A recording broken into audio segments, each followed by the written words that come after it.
L'A69 n'a pas été annulée par le tribunal administratif de Toulouse pour des raisons environnementales. L'A69 a été annulée parce qu'elle est inutile au regard d'un trafic sur la RN 126 inférieur à 8500 véhicules par jour, alors qu'un minimum de 20 000 par jour justifie l'utilité sociale et économique d'une autoroute.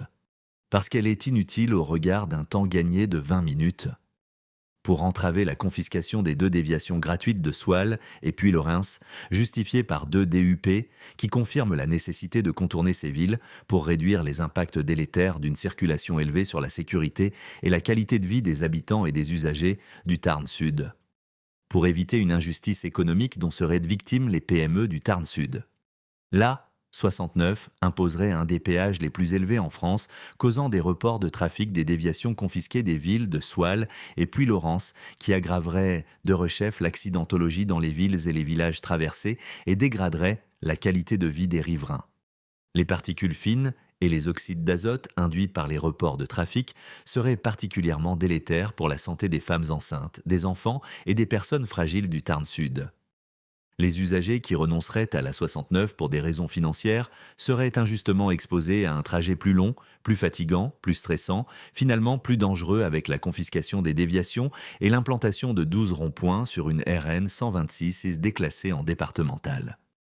Les poids lourds quitteraient aussi les déviations privatisées pour utiliser d'autres itinéraires, évitant de payer plus de 60 € un aller-retour Toulouse-Castres pour un gain de 10 minutes sur le trajet actuel. Leur vitesse est limitée à 90 km/h. Victime des effets délétères des reports de poids lourds, la maltraitance institutionnelle aurait été juridiquement plus condamnable pour les habitants de communes comme Blanc, Sorèze, Dourgne, Saint-Affrique, Verdal, qui ont été écartés illégalement des enquêtes publiques pour la DUP et l'AE. Un déni de démocratie qui fera l'objet d'une plainte auprès de l'Europe pour non-respect de la Convention d'Aarhus.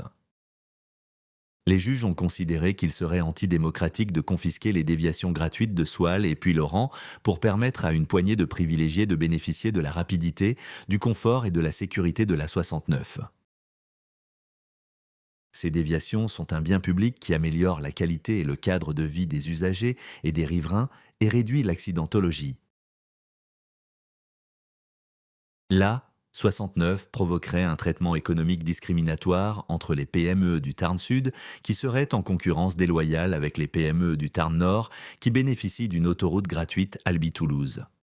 Le coût exorbitant du péage de la 69 pénaliserait l'implantation d'opérateurs économiques dans le Tarn Sud.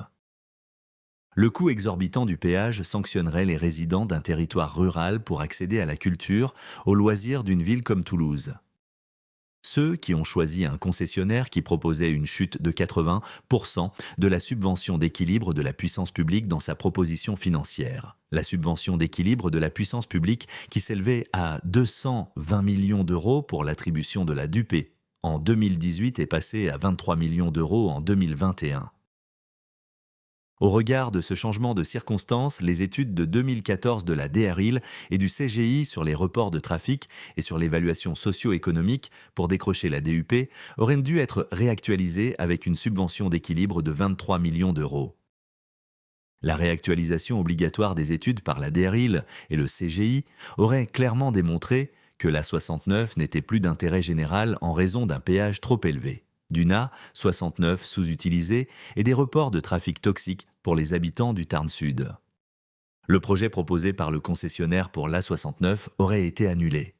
Hélas, les représentants de l'État ont non seulement considéré que la réalisation de l'A69 était une raison impérative intérêt public majeur, RIIPM, mais sans se soucier de la partialité d'un concessionnaire, ils lui ont confié la réactualisation des études de la DRIL et du CGIC, qui ont été bidouillées.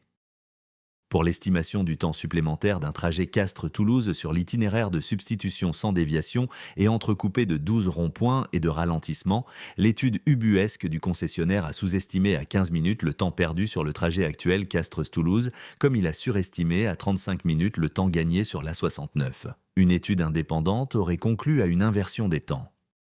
Comment les politiques ont-ils pu clamer le besoin de désenclavement du Tarn Sud sans avoir pris la peine depuis 30 ans de consulter la population sur un diagnostic partagé socio-économique et sur un projet de territoire justifiant une autoroute ? Comment la puissance publique a pu afficher l'urgence socio-économique de l'A69 et dans le même temps se désengager financièrement de sa réalisation, faisant reposer sur le péage le manque à gagner pour le concessionnaire. La justice a décidé de stopper le projet funeste de l'A69 pour au moins sauver ce qui peut être sauvé. La santé et la sécurité des habitants et usagers du Tarn Sud aujourd'hui, traumatisés par un paysage dévasté et un avenir économique pour ce territoire.